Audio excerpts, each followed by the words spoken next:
So, this great quote here, we're talking with, if you're just joining us, we're talking with Julia Sakharova, uh, professor, chamber musician, soloist, international violin star, um, here about stage fright, because we got this great quote the other day. So, people ask all the time, how do you overcome nerves on stage? What are some strategies? And I had said, to this one participant that, um, you know, decision making, making decisions was a great way to overcome something, because once you've decided what it is that you are going after, then it's, I don't know, that it does something for the nerves. And there's this great Rosa Parks quote that I came apart that said, decisiveness is the fear killer, you know. Um, and her decision, her decisive decision to, start the not start the bus boycott, but not give up her seat, right? And I think that's a great quote. Anyway, so I'm going to turn it over to you, um, and I'll keep an eye here on the chat here. So, stage fright, some tips and advice for all of us out there. Yeah, well, that's a great question. And I think first and foremost important thing is to actually embrace it, like realizing that it's a natural part of being on stage. And I think a lot of the times when I talk to students, for example, they want to eliminate that, completely, that fear. I don't think that's a healthy way of, kind of treating it. I think just realizing that it's a natural part of being on stage and performing, it's one thing, and then going from there, because the reality is that everybody gets nervous. That's okay. No matter what level of a player you are, you will get some stage nervousness and excitement, and that's okay. Now, the other thing is, how do you deal with that? What do you do in the moment? What do you do in preparation to feel more comfortable than less? So, as you said, rightly, as you mentioned a minute ago, and I agree wholeheartedly, is that the more prepared you are, or decisiveness, or if you really know what you're doing at every single moment of your piece, um, or anything that you play, the more you are aware of what's going on and the more prepared you are, for me at least, your mind is occupied knowing what you're doing rather than just sort of wondering about how it's going to go, what's going to happen. You are sending the signals. I think it's a psychological too. Your brain gets occupied with things, and it you get you don't get as nervous as much as actually one of the persons I heard recently saying, every person is doing their thing. It's like you just have to kind of do your thing in the moment. So, and then yeah, so that would be the other thing is, for me at least, what works, and I know some performers and some players, it's the opposite, but what I find that really works for me as far as like when I perform is always like anticipate what you're hearing rather than listening back to what you just played. And I think that's it's kind of it's a trap because it's sometimes we play something, we make a mistake, or we're not happy with something how it goes, and we try to analyze what just happened, and instead of focusing on what's coming next, we let ourselves go through what just happened. And what happens then in the end, instead of anticipating and looking for how you can influence what happens next, you wasting your time thinking back, and you can't change that. What's done is done. And so I try to focus on what's coming next rather than, even if you do make a mistake or something's not going right, you can't change it anymore. So rather than you know, beating yourself of what Right. could have gone better, you should be focusing on what's coming. And that also could be a lot of the things, you can wonder, well, how do I, where do I start doing that? Well, you can practice that. You could absolutely create that kind of environment and space in your practice room where you can decide, okay, today I'm going to really practice performing, and just like maybe spend an hour or half an hour pretending you're on stage and just letting yourself let a piece just go by, and practice just performing. Let it happen. Let it go. Right. You mentioned this comment that and this is the reason the decisiveness comes up, is you mentioned, being prepared. Like, if you're really, really prepared, then it will help with the nervousness. But what I was thinking too was, there have been times when I have practiced and gone over it and spent hours and days and weeks, and you still get nervous. So the actual time spent, and I was prepared, right? And so, what is it? There's something else that keeps us, or when we have felt confident before, and not gotten nervous, it seems like it has little to do. I don't want I hesitate to say this for any students out there watching. It's like it almost has nothing to do with how prepared you are or feel, or that there's this kind of like inner strength or something that causes Well, you. I'm glad you brought that up because there's another side to it. There's another aspect. Yes, you have to be as prepared as possibly as you can, but then there's this sheer amount of experience playing, performing the same piece several times. So, for example, if I'm right now preparing for something, and I know that preparation is going well, I know from experience from before that probably my first performance of this piece or this passage or whatever, it's not going to be as comfortable as it could have been, as it will be later. Right. So there's that too, absolutely. Like the more I know that for me, and I know for a lot of players too, like the more you play, the better. And it's just so then, of course, I always advise, if you can just like call out friends or family, play for them in preparation for a big performance. You absolutely, because you're going to lose some things. You're gonna, things are not gonna go the way they go in the practice room. Even, Mm. the truth is when we play for somebody, for like even for a recorder, you turn on a camera or your phone and all of a sudden you start hearing differently. So I think just knowing that too, like by the fourth or fifth performance of the same piece and the preparation, the results will be there. So I think Right. that those two things are kind of go hand in hand. Yeah. We do have some comments here in the comments section. If you guys have a question, by the way, thanks for being here.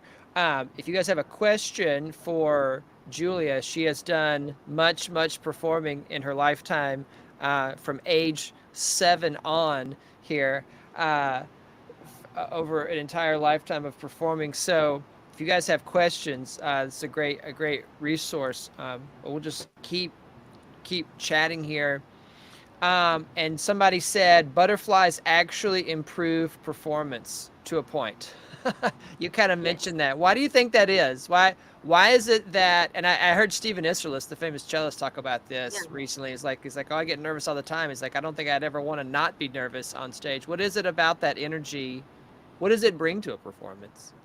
Well, I think let's make a distinction between butterflies and sheer fear of stage, right? That Mm, we, because there are cases where people get so nervous that it's it's, debilitating.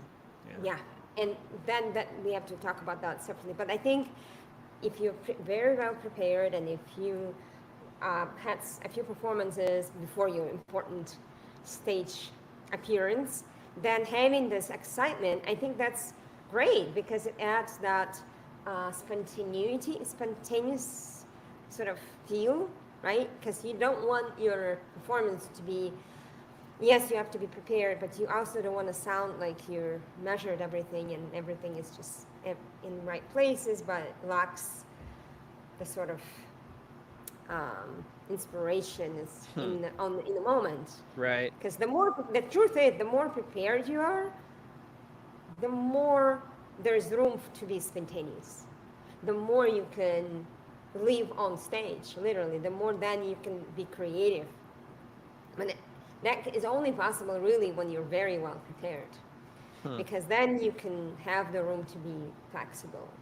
And I think that excitement, knowing that, oh, I'm going on stage, now I can just sort of experiment with that. I think Hmm. has to do with that too. And I Since you could, mentioned preparation again and going right on stage, I'm remembering I was by the way, for all of you out there, I have another interview. I'm excited. I think this is our first live interview on the channel, so this is exciting. I do have another one actually to edit down, to not do live, but that I recorded, and we um, we were talking, and I was reminded of this quote from Abraham Lincoln, which is well, it's attributed to Abraham Lincoln. I still need to look up if it really is true, or if it's urban legend. That if he apparently he said one time, if I had 5 hours, I'm paraphrasing, if I had 5 hours to chop down a tree, I'd spend four sharpening the axe. And we actually have a musical example of this. It's like Heifetz. What was it? Heifetz said, if I yes, had 15 minutes to warm up, I'd spend 10 of it. Or even if it was well, just before a concert, I'd spend yeah, 10 of it on scales. So what is it? yes. Oh, or better yet, if I had an hour, I would spend 50 minutes on scales and 10 minutes on my pieces. Right. Right. Yeah. Even if it was just before a concert, and I'm like, how? That's just I don't know where that confidence. That's just some Weird, right? confidence. Like Yeah. that's that's another world I don't know about yet. Well, no, I mean that actually, in my mind, we talk about being a musician, being an artist, but as players, what we do a lot on stage is very physical too. Mm, I mean, we're outlets too, and so I think in that, outlets before they big, game or a run or something, they that's warm true. up. And so I think getting ready mentally and physically, warming up your muscles, warming up your Hmm. physique, because by that time, I mean, Heifetz, if he didn't know his piece before an hour before performance, probably he wouldn't practicing it wouldn't do anything much. So he Oh, probably that's spent a true. lot of time preparing the piece, and then he can sort of get ready as far as the physical aspect of it. So I think just thinking about in that respect. I do want to also go back to that aspect of preparation. When we talk about preparation, for me, it doesn't mean just preparing, learning this particular piece. It also means, listening to the piece, like studying the composer, their style, and their influences, so, recording yourself. So all kinds of preparations you can include in that, because we realize that it could get boring if we're just sort of practicing it all over, over and over, the same way. Right. We do want to vary our preparation to make it really stand out, so that when we do perform it, it's especially true also when we prepare for orchestral excerpts, auditions, because it's one thing to just prepare your excerpts, but you really have to know the entire piece. You want to know the Hmm. entire kind of the style of the composer, because the reality is when you do take an audition, um, you can tell somebody knows their piece, not just the excerpt for this piece, but in its entirety. So that's the preparation we're talking about. So it's all kinds of levels of preparation. There's a question here from Tiana here on the Cello Online channel. And I believe I remember you from the other day. Correct me if I'm wrong. That you are a beginner, and it says, Julia, did you ever have a hard time playing with both hands when you first started? If so, how did you master it?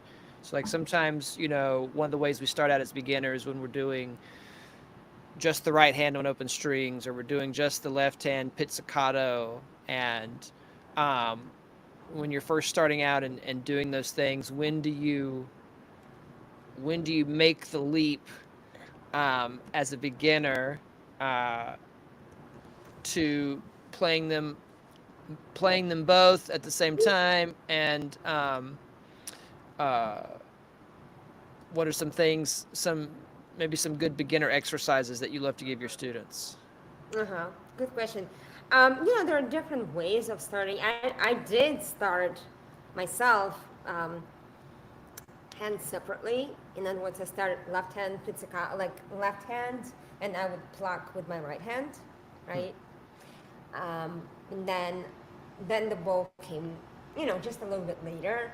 But I also know that a lot of times, myself included, now I teach both hands together at the same time. Yeah. So, but there's absolutely nothing wrong to introduce left hand first and just kind of like, in fact, I might want to incorporate that more often because I think sometimes it helps us, as children, you can kind of do this first and then introduce another hand. It can help sort of separate these two because the reality in violin, and I think that I mean the cello too, the hands are doing completely different things, right? It's not like Yeah. piano where piano is sort of similar action.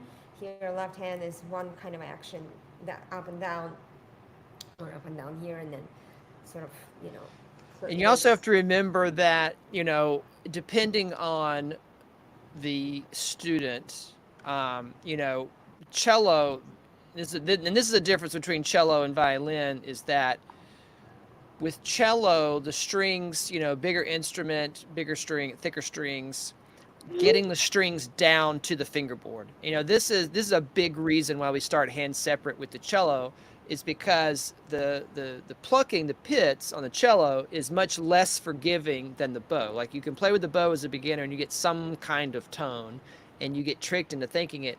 But as a beginner, especially because tone is kind of like a very abstract idea, when we're plucking, the plucking is very unforgiving. Like if you have not gotten that string down all the way, you're going to hear this thud that is not a ringing sound. Now violin is different, where the strings might be a little easier to get down, but I don't know, maybe it's the same. And so, and I've had students that come in and maybe they're a little taller, their hands are a little bigger, they're a little stronger, and they get the strings down and they're getting great tone. And so we're like off and running with the bow pretty soon.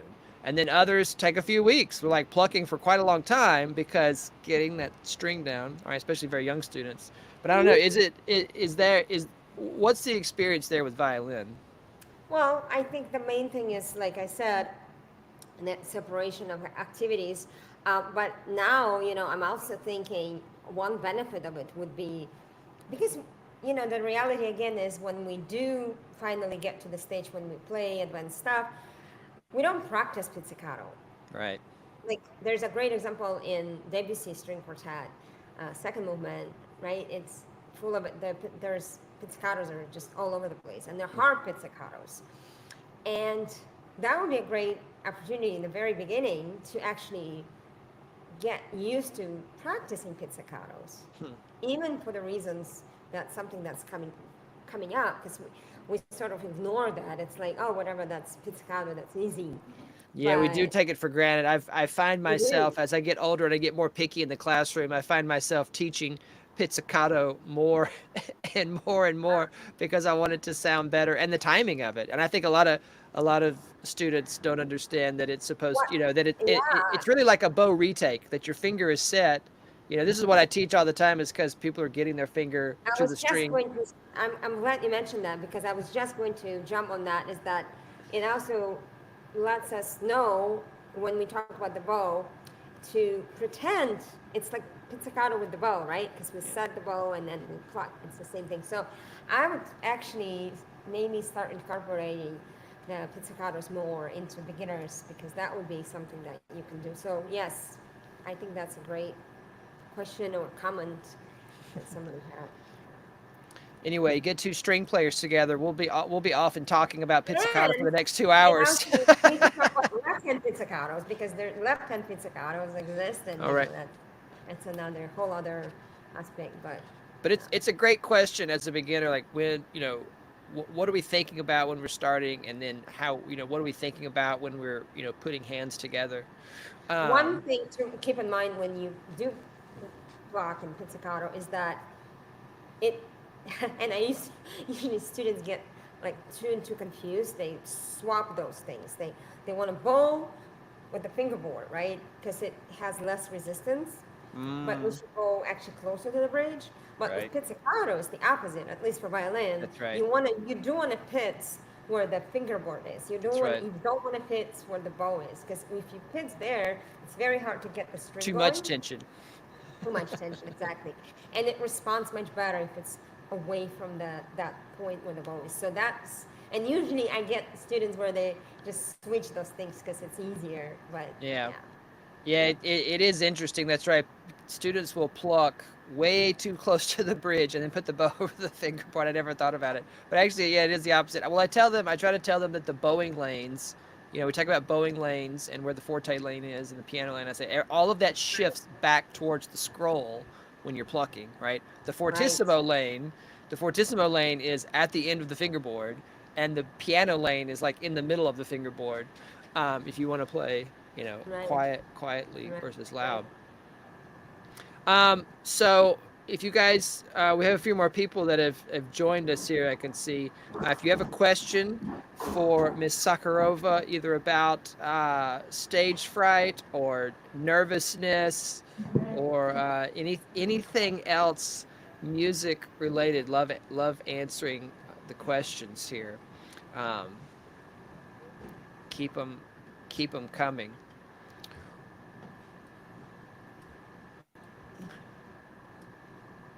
Well, since we are here talking, we have a few people still watching. She says, "Thank you for asking my question. Very helpful." Um, what's it like? Since we're sitting here talking about stage fright and nervousness, uh, what's it like being a concert master and having a solo? And there, and it's like, it's not just an audience, but you have 65 people that are also musicians I know. sitting there listening to We have you. audience from all over the place, right? Audience It's like on you're stage not just and playing to the audience. You have musical eyeballs on you. How do you not get nervous when you that's have to keep happening? up, isn't it? Yeah. Just do your best. Just do your And best. hope it will all be good. No, but I mean, a lot of these things about preparation is that's where they would come in place, is to really test your preparation in the moment. But concert master position, if talk about just what it takes and what sort of duties are there. There's a lot of aspects, right, that involves in being a concert master. It's not Hmm, just playing your solos; it's also being able to communicate. You're that's true. basically a liaison between the conductor and the section, or the entire string section, for that matter. And it's sort of a nonverbal communication sometimes, right, between Hmm, the conductor and your section. You also are responsible for making sure the bowings are working and they're all communicated throughout the entire string section. So there's quite a bit of things to do. But I love, that's true. I'm glad you said that because perspective is another thing that helps us with nervousness. Like you said, that there's more to it than just playing solos, and boy, that perspective piece of it keeps you from being so nervously focused on this, because we can get so, microscopic tunnel vision on this one thing, and that is one of the things that makes us get nervous, is because we pin everything on some small something, which leads me to this right. another very great question here that we got in the chat. It says, I forgot to ask, when you perform, how do you deal with people's facial expressions while performing on stage and then doing a solo? So, um, I think this is a great question to talk about perspective. You have to remember that the audience wants you to be successful. I mean, people came, whatever situation you're in, people are sitting there and they want to hear good music. They want, They sometimes it pay feels like the money. They audience want is to out to hear. get us, They like the want to audience hear. is the enemy, you know. But you have to remember, like, think about yourself as an audience member, right? And some of the things that maybe my mind drifted, and I have to remember, like, oh man, if somebody was reading my facial expression right now, they might think I hate this performance, and I'm not, that's not it at all. And so you really have to keep this perspective of, like, you don't know what anybody's thinking at any given moment. It might, you could read read the tea leaves, as they say. Um, you could read all sorts of things into somebody's facial expression, and you'd probably be wrong. you know, Well, I mean, because, yeah, I can speak for myself. I know that my facial expressions oftentimes don't match what I feel inside, and I struggle with it too. I mean, I can openly talk about it. I know that if I'm conscious about it, I can sort of anticipate what it can look. But sometimes when you're just sort of in the moment, even when you play, I don't know if the question was about playing on stage and having facial expressions or just listening to somebody. no, But no, yeah, I was talking about, it was like, if you're playing and you're looking out the audience while you play, and somebody looks like they hate your oh, I performance, see. basically, like, or they Mhm. look like they're really bored, and Yeah, it's like, and then we see that, we're like, oh no, they hate my yeah. playing, or No, I think that you should not pay attention try not to pay as much attention to that because you can drive yourself crazy oh yeah, thinking what that person is thinking, and the truth is that really they can be going thinking about so many things, or they be in the moment and it cannot read correctly. I can speak for myself, so. yeah, yeah, Yeah. great And question. speaking of special, facial expressions as a performer too, you can make all kinds of faces when you play, and that can be funnier and that can be kind of strange too. So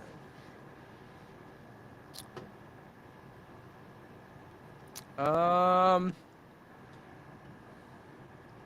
let's see if there's any more questions here. I'm trying to, sorry,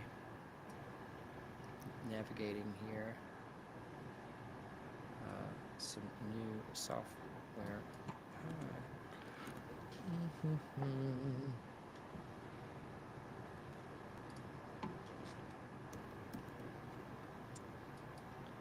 Um, well, this has been really great. If there's no other questions here for our guest, um, I think we've covered I think we've covered it all here, including a couple of extras here. Um, well, I want to thank you for coming on this evening here, because you're on the East Coast, yes. So it is now 10:30 your time, and that's right. uh, and uh, maybe tell us where you're watching from here in the world. Um, Looking to see if there's any more. I'd be curious myself to find out, because what we do is a live thing, like performing is a sort of living, uh, right? It's like it happens in the moment, and I guess the closest thing to that could be a surgeon maybe doing an operation, right? It's a Mm, live action as it goes, and would be curious to see how they deal with if they have stage fright or if they have things they think about to sort of, but of course, then you think about it, all those hours of preparation they went through and reading and studying, but then there's a moment where they have to just do it, and what do you do, right? So I think that's the closest to what we do could be, because even composers or painters, they have time to just sort of do in their own room, and then they. Well, it's interesting that you mentioned surgeons, because I've been talking about this book for the last month here on the channel, the Checklist Manifesto, which was written by a surgeon. And, one of the things that helps the surgery function at a higher level, and especially in the heat of the moment when emergencies happen, one of the things that helps, and it's on the checklist, is everybody going around and introducing themselves. Is that interesting?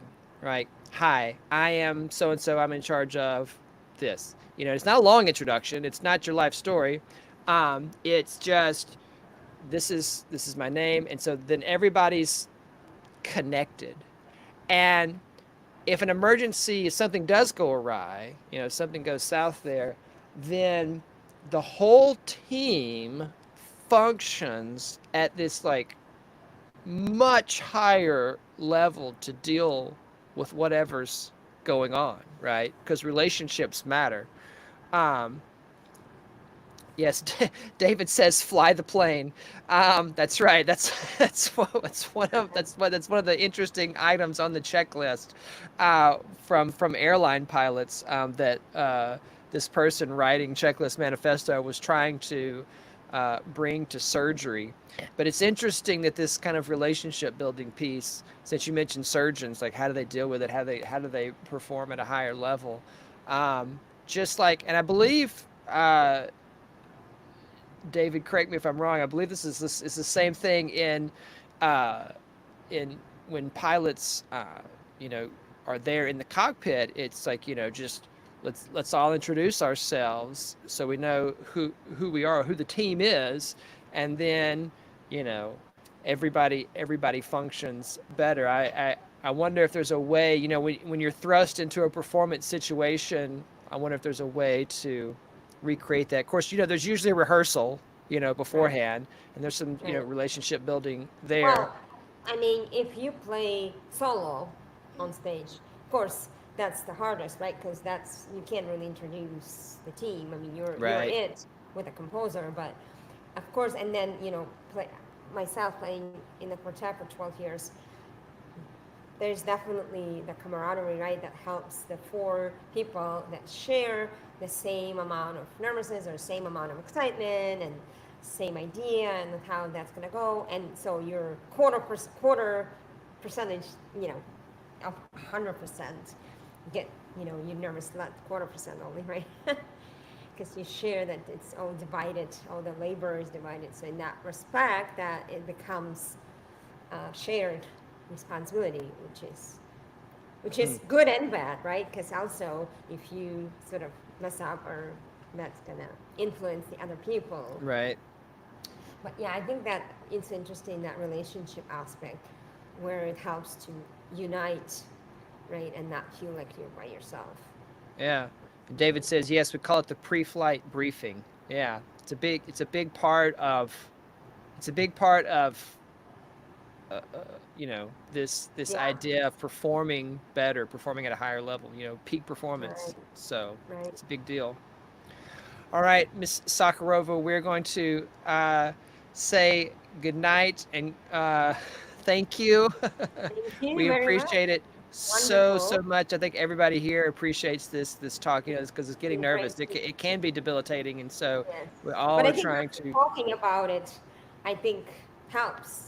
I know it does help me because you sort of, it's like therapy. It's a little therapy session. So Yeah. it, yeah. So thank you for, Well, and these interviews help, and that anybody listening out there, I would encourage you to listen to more interviews. A lot of times we're going online, and I should have mentioned this in my whole. I always do a live stream about what's new on my mind about learning in 2024. What's the best ways to learn online? And a lot of times we're going online and we want to learn about shifting, or we want to learn about this piece, or we want to learn some technique or whatever. And there's only so many hours of the day, but one of the reasons that people do interviews and bring these interviews, or people do lots and lots of interviews on podcast, is because when you hear about somebody else's experience, like say with nervousness, it just, boy, it really can just deflate a whole lot of angst, to know that you're not alone, that other people are dealing with this. And so yeah, just you're absolutely right. Just having the conversation and listening to things like this is a huge help. Um, and it really humanizes the whole experience. So it's wonderful. Well, thank you for having me. you're It's very nice. welcome. All right, everyone. Um, leave us some comments down below if you have more questions. We can answer them later, because we are live here on both channels here on. Where can people find you on social media? Me. Yes. Facebook, I guess. YouTube channel. Subscribe. You can find her on YouTube at Julia Sakharova Violin on her YouTube channel. That's the main place. You can find her on Facebook. But we'll have to, if there's anywhere else, we'll have to pin So some website, comments. juliasakharova.com. That's the website is still being But yeah, you working. can find her on her website, juliasakharova.com, and get some more info there. And of course, if you go on YouTube and just do a search, you'll see lots and lots of great performances, lots of wonderful musical, not very nervous performances. And or, some or if you were nervous, you were hiding it well. That's right. I do a facial expression. You can recognize. We didn't talk about the hiding part. Right. Some people just mask it better than others. That's true. That's right. That's not you. I'm talking about myself there. Okay. Oh. Well, thank you, everyone, and have a pleasant evening or morning wherever you are. Thank you. Thank you. Bye bye.